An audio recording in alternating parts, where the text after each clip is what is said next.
हाल चाल हो? अरे सब ठीक ठाक है भैया, तुमने तने की हवा बैठा मिला हमका। एक ही गांव के रहने वाले हैं और मुलाकात हफ्ते महीने में होता है। अरे पनवा ना खाए ले, मजा ही तो का। चला तो बना दिया भैया, एक बहुत दिन हो गए बनारसी पान नहीं खाया।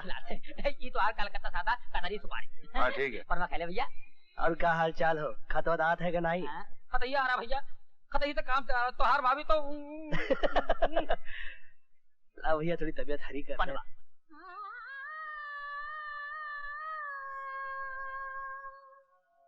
क्या कहे आज क्या हो गया, आपका सामना हो गया। ये शेर किसने गाया दुबे? अरे इसकी आवाज सुनकर छूट जाते हैं अच्छे अच्छों के पान। अरे नाम है लैला जान। सामने वाला कोठा है ना, चंद्राबाई का कोठा है, और उस कोठे की रौनक उसकी बिटिया लैला जान। रे हमारा यार, मुझे पता करना है कि ये शेर कोठे तक कैसे पहुंच गया। अरे इस कोठे पर तो ऊंची ही चीज पहुंच सकती है भैया। शायरी भी ऊंची, ऊंचे लोग लखपति करोड़पति ग्रेड के भैया। तुम तो वहां पहुंच ही नहीं सकते। इसीलिए तो मैं जानना चाहता हूँ कि मंदिर की प्रेरणा कविता बनकर इस कोठी तक कैसे पहुंच गई। मुझे वहां जाना ही पड़ेगा दुबे। सरबान, वो जो कोठे से पान का जो आर्डर आया है ना, हम इनके साथ भिजवा रहे हैं। क्या बात है भैया, ऊपर से ऐसे उतरे जैसे बिजली का करंट मारा हो। कल जान से अखियां वखियां लड़ गए का। अरे नहीं दुबे भैया, ऊपर कोठे पर जाकर मेरे पैरों तले जमीन निकल गई।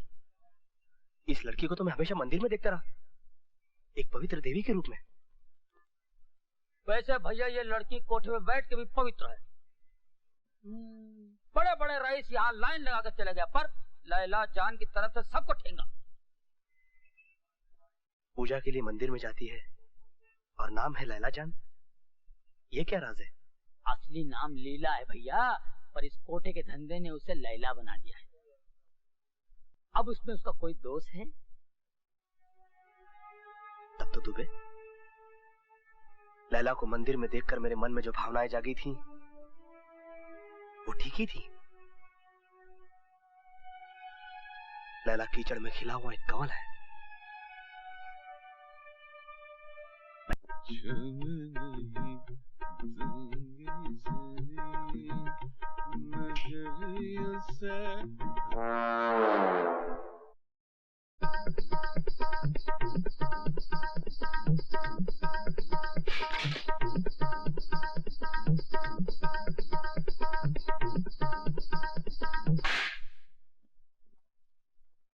हाय कुर्बान जाऊं का सब दिया है रानी। तुम्हारे बाप दादों में जरूर कुछ तबलची रहा होगा, है ना? घड़ी देखो। अच्छी है, नहीं खरीदी, कतने में तुम्हारा वजन संभालने की चढ़ी। छड़ी नहीं, घड़ी देखो। घड़ी? हमको कमरा नजर नहीं आ रहा, घड़ी कहाँ से नजर आएगी? इतनी रात गए, कहाँ से लौट रहे हो? मंदिर से रानी, मंदिर से। तुम तो जानती हो कि हम दूसरे तीसरे दिन काम बंद करके सीधे मंदिर चला जाता हूँ। तो आज भी हुई देवी के मंदिर चला गया था। आज भजन कुछ ज्यादा ही लंबा खींच गया था। कलाई पर गजरा लपेटकर भजन सुनने जाते हो? नहीं तो हाँ, तो मंदिर की देवी के दर्शन को जाना हो तो फूल की दुकान पे तो जाना ही पड़ता है ना। मगर हम घर की देवी के लिए भी फूल लाए हैं, इसे स्वीकार करो पटरानी। ठहरो, तुम्हारी देवी पान खाती है क्या? क्या बात करती हो? पत्थर की मूर्ति कहीं पान खाती है? तो फिर तुम्हारे कपड़ों पे ये धब्बे कैसे? सच बताओ, कहाँ गए थे? बताओ पहले। अरे बताता हूँ। कहाँ फूलन देवी की तरह चढ़ी चली आ रही हो।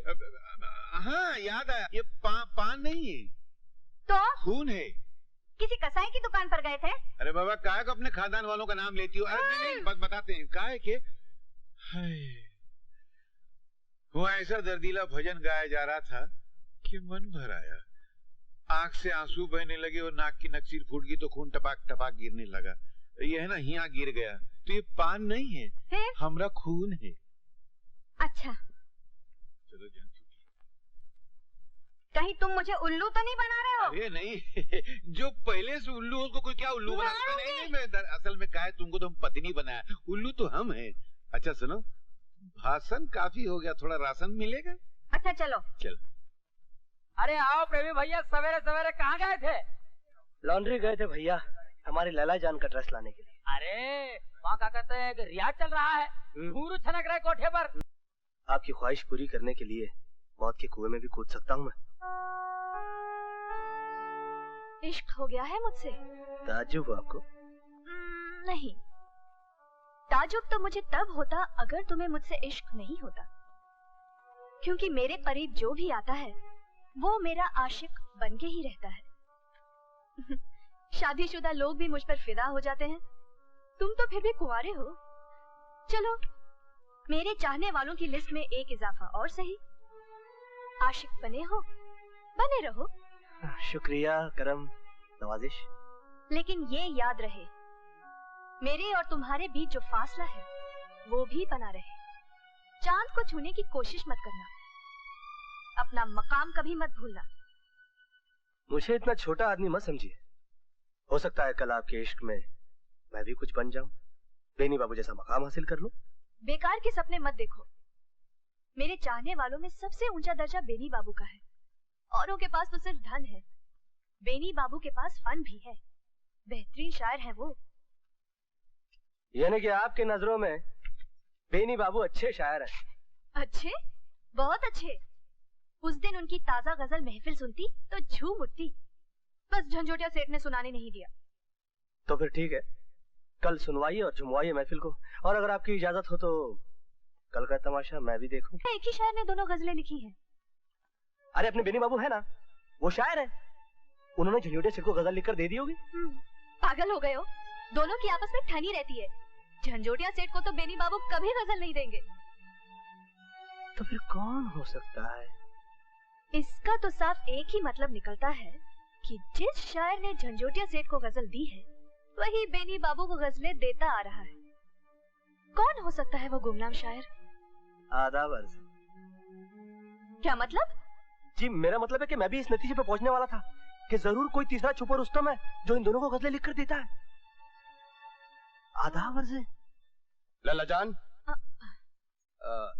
इस बदमज़गी के लिए मैं आपसे माफी चाहता हूँ, लेकिन आप तो अच्छी तरह से जानती हैं कि वो बेवकूफ झंझोटिया हमेशा मुझे डंक मारने की कोशिश करता है। लेकिन आज मैं बहुत शर्मिंदा हूँ।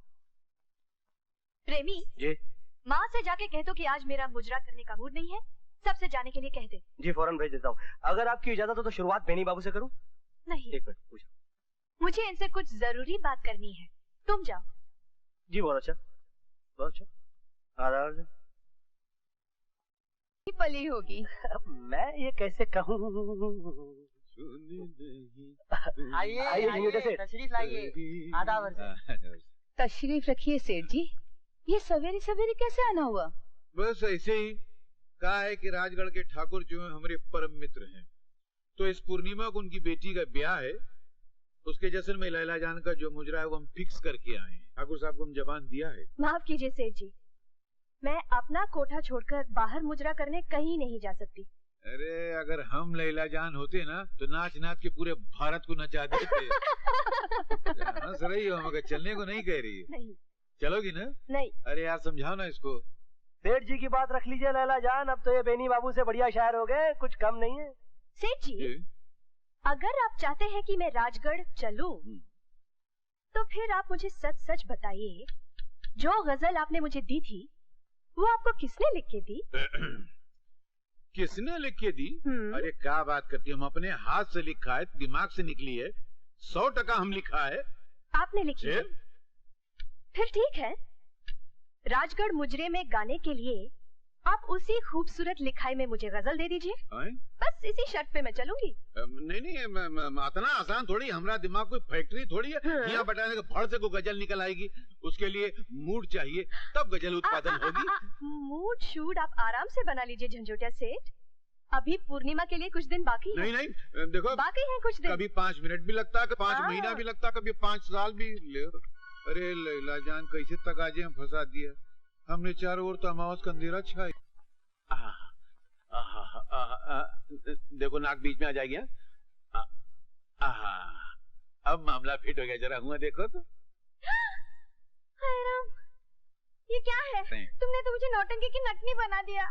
देखो टाइम बहुत कम रह गया, हमको गजल तैयार करनी है। तुम एक काम करो, कुछ करो हमरे साथ, हमरे ऊपर गिर जाओ। नहीं नहीं, तुम नहीं करो, बहुत वजन है। हमरे ऊपर बिजलियां गिराओ। सटिया गए हो क्या? तुम पर बिजली गिरी तो मेरा घर नहीं जलेगा? अरे घटाओं की बिजली नहीं, फूलन देवी, मतलब मन की देवी, अदाओं की बिजली। हिया जब 4440 वोल्ट का करंट लगेगा तो हिया से गजल निकलेगी। चलो जरा नखरा दिखाना तो। कैसे? मधुर मुस्कान से, नैनों के बांध से और इठलाती चाल से। अरे का भैंस की तरह खड़ी फुन फुनाए रही हो, हिरनी की तरह इठलाए कि चलो। लैला। अच्छा चलती हूँ। चलती हूँ। ओ डीजल इंजन वापिस हो, एक्सीडेंट करने जा रही हो का? नहीं। अरे जरा नजाकत से फूल की भांति लहराए के चलो। अच्छा चलो। अच्छा अच्छा। हुई गवा उत्पादन, फुदक फुदक तू चाल चले, नाम तेरा हिरनी कोमल, ठुमक ठुमक खूले ठुमके, हम देख रहे हैं आंखें मलमल। दांत तेरे भुट्टे दाने, दिल छेद रहे हैं नैना चंचल, ये रूप तेरा भारी भरकम, हम प्यार करेंगे लड़े दंगल। सेठ जी है? अरे काहे को मध्याह्न आवाज में बात करती हो यार? मैं नहीं, कोई आया है। अरे काहे को मजाक खराब करा? कौन है बे? कौन है भाई? पहचाना नहीं सेठ जी आपने? नहीं तो। मैं हूँ प्रेमी, अपनी लैला जान के कोठे पर। ये क्या करता है बे? हमरी मोटी लैला जान ने अगर सुन लिया तो हमको सीधे कब्रिस्तान पहुंचा देगी। पिटवाए काका। क्यों जी? इसका मुंह क्यों दबोचे हो? नहीं, हम यहाँ जरा खुशबू लगाए कि इसको सुंघारे थे ना। नहीं तो। नहीं नहीं, ये किसी कोठे का जिक्र कर रहा था। कोठा? अरे नहीं नानी जी, माफ करना रानी। कोठा नहीं, कोठी कोठी। तुम ठीक उठा समझ रही थी, जरा कान साफ करा लो, ठीक नहीं है। नहीं नहीं, लैला जान भी कहा था। नहीं वो नहीं कहा था। हाँ कहा था। वो प्रेमी भी कहा था, मैंने सुना होगा आपने। सुना मैंने, तुमने कहा तुम प्रेमी हो। हाँ मैं प्रेमी हूँ, इसीलिए मेरी कोठी का नाम लैला जान है। कहाँ है? वो अपना यहाँ से नजदीक में बहुत दूर एक इलाका है, अरमान रोड, प्रेम नगर, चाहत बिल्डिंग। हाँ मैं जाऊंगी वहाँ तहकीकात करने। जाओ, मगर वहाँ बहुत बड़ा खड्डा है, भाड़ से गिर जाओगी तो क्रेन में नहीं उठा सकेगा। ठीक है, तहकीकात करूंगी, और बात गलत निकली तो तुम्हारी खैर नहीं पति देव। हाँ। अरे बाप रे। सेठ जी, ये सेठानी मेकअप बहुत करती हैं। ये मेकअप है? आज ही पोता था बड़ी मुश्किल से, मस्का पॉलिश लगाए के। तेरा मामला फिट करने जा रहे थे तो तुम आगे भाग देने से टपक पड़े। वैसे पोतने के बाद आप क्या मामला फिट करने वाले थे? गजल उत्पादन का एक दिन रफरफाई किया। अभी लैला जान कह रही थी कि बिना गजल के हम राजगढ़ नहीं जाएंगे, तो हमारा तो मुंह काला हो जाता। हम ठाकुर साहब को कौन सा चौकटा दिखाते? अरे यही चौकटा दिखाएंगे और बड़ी शान से दिखाएंगे। हाँ क्या? ये लीजिए, एक फड़फड़ाती हुई गजल। गजल?